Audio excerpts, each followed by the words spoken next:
So let me simply add that it's my very good honor to meet you, and you may call me V. Are you like a crazy person? I'm quite sure they will say so.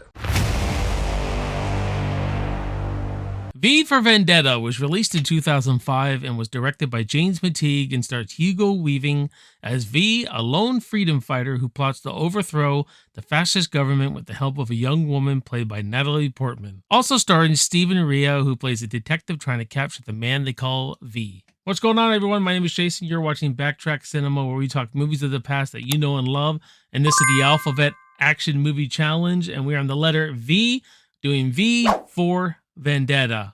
Now, admittedly, I presumed this was enough of an action film. I think I may be wrong about that. It's not exactly an action film. There's a lot of different genres and tones in this thing that we're going to get into, but nonetheless, I always wanted to watch this one, and I am so glad I did, because it is awesome.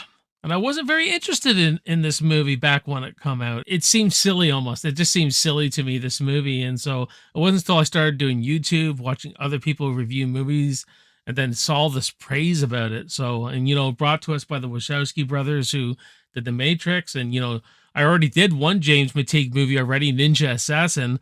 But this one, I think he directs his ass off in this movie. So let me know what you think about V for Vendetta in the comments below, and we'll have a good discussion about this. There is a lot of things to chew on in this movie, man. So make sure you hit me up in the comments there, and we'll have a great talk about it. So like I said, it's another genre splicer, and you guys know I love when movies play with different genres and tones. It's based off a graphic novel, I believe, and it's got drama, action. It's a detective story. It's a love story, and that's the heart of the thing, is this really great love story.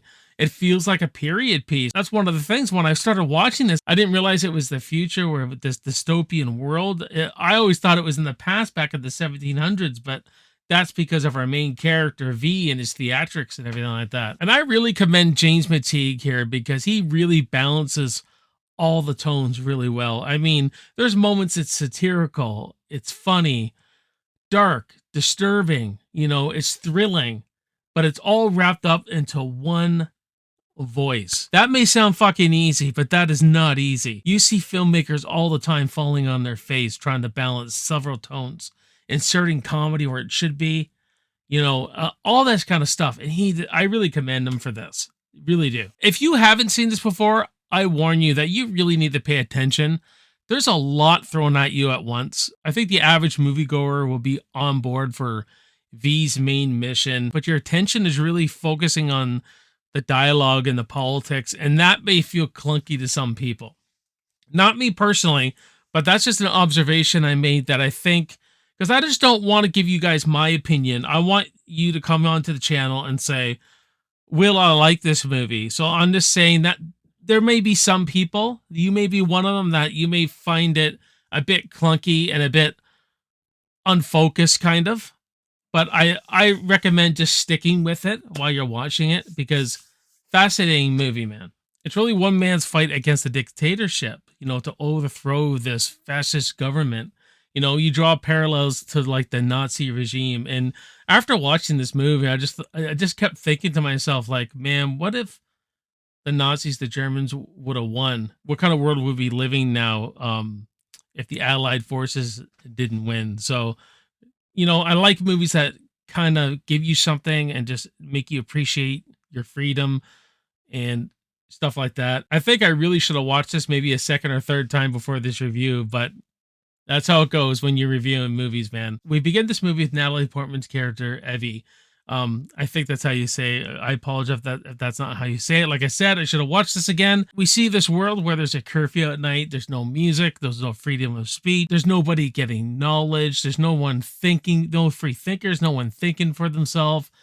Art is outruled. Anything that this regime does not see fit is outlawed, like free thinking, art, music, all that kind of stuff. I mean, it's just like I said, there's some real dark stuff. This is a dark movie, really. And this is where she meets V. She gets attacked by the Fingermen, which are these corrupt policemen, and they're attacking her, and he comes and saves the day, and he wants to show her something. And this is where he does this huge attack on Parliament. Like, he uses terrorist tactics to overthrow this government, but he's very much an idea. Like he's in a mask. You never see his face. You just know him as V, and he represents this idea of fighting back, starting this revolution. And right at the end of this movie, he distributes all these masks, these Guy Fawkes masks he wears, which little homage to like the Phantom of the Opera. You can see the inspiration of Phantom of the Opera, because the guy's also disfigured, wrapping into that love story between Evie and V. Similar to like Phantom of the Opera, but he distributes all these masks all over the place, and everyone's wearing them. So he's everybody. He's all of us. That's the last line Natalie Portman says. He's all of us. People getting back their world or their life. There's huge comparisons to the character of V with Edmond Dantes of the Count of Monte Cristo. Even like he's watching it and saying, this is my favorite movie. And there's comparisons to the same character, because I love the Count of Monte Cristo, about this dude who's just imprisoned. And so V was in prison in like this concentration camp where the government was, injecting people with a virus and doing awful, dark, disturbing things, really reminiscent of the Holocaust and all this kind of stuff.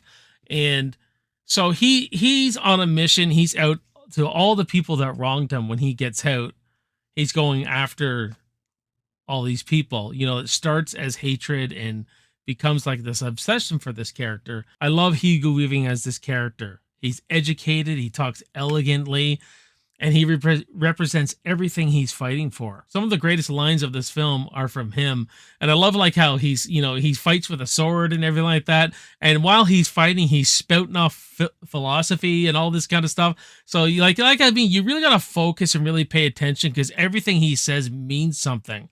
And it's a tight ass script, man. Very tight script with arcs completed and all that kind of stuff. We're off to blame in this 'tis too much proved, that with devotion's visage and pious action we do sugar o'er the devil himself. What's that mean? Spare the rod.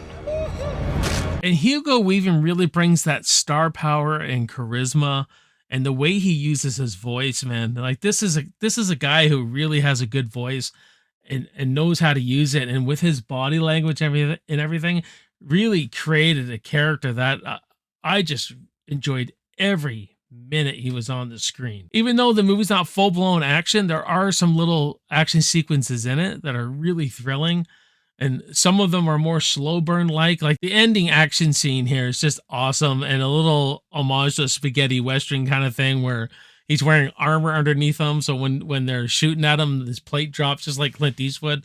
And just the way it's shot, edited, it's bloody, it's just fantastic. There are times where it feels like the cinematography feels like a horror film. Like he goes after this doctor where she regrets doing everything she did in this concentration camp. She was part of all this. They dim the light a bit and you just see him standing in the corner. Just some fantastic cinematography. Now, like I said, there's some real dark, disturbing stuff. Like I said about the concentration camps, they're injecting people with a lethal virus. There's corrupt cops. There's a freaking pedophile bishop. And these were all members of parliament that wronged V.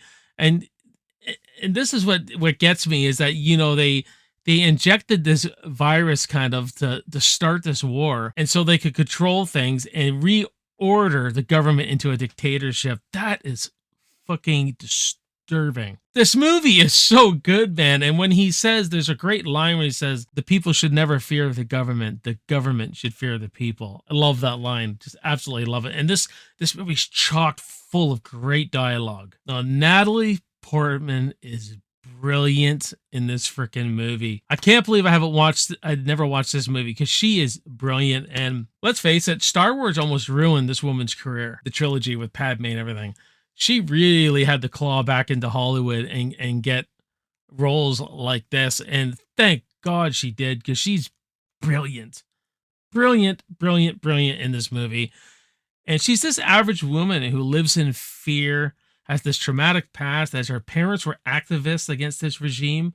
So almost becomes complacent, lives in a lot of fear. And she really sells her character and the love story between V and her. The love V has for her, the love she has for him really sets them both free. And there's really symbolic scene with a lot of metaphors. It's one of the best scenes I've ever seen in a movie, where she's captured, she's imprisoned, she's tortured, they shave her head and everything, and then we find out that V is the one responsible for all this. You cut my hair. You tortured me. You tortured me. Listen to me, Evie. This may be the most important moment of your life. Commit to it.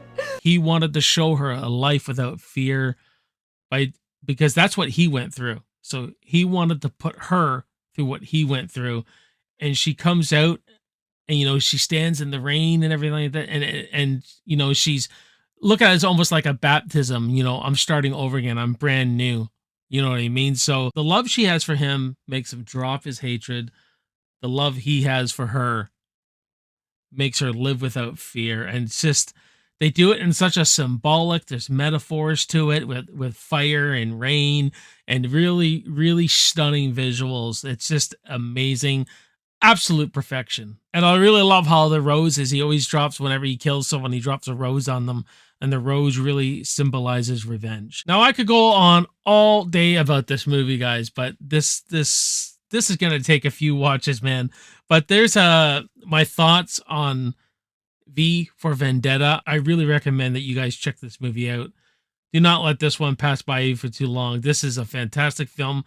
This is easily going into one of my favorite comic book movies of all time. This may even crack my top 50 as of right now favorite movies of all time. I thought this movie was absolutely fantastic. I'm going to give V for Vendetta a B+.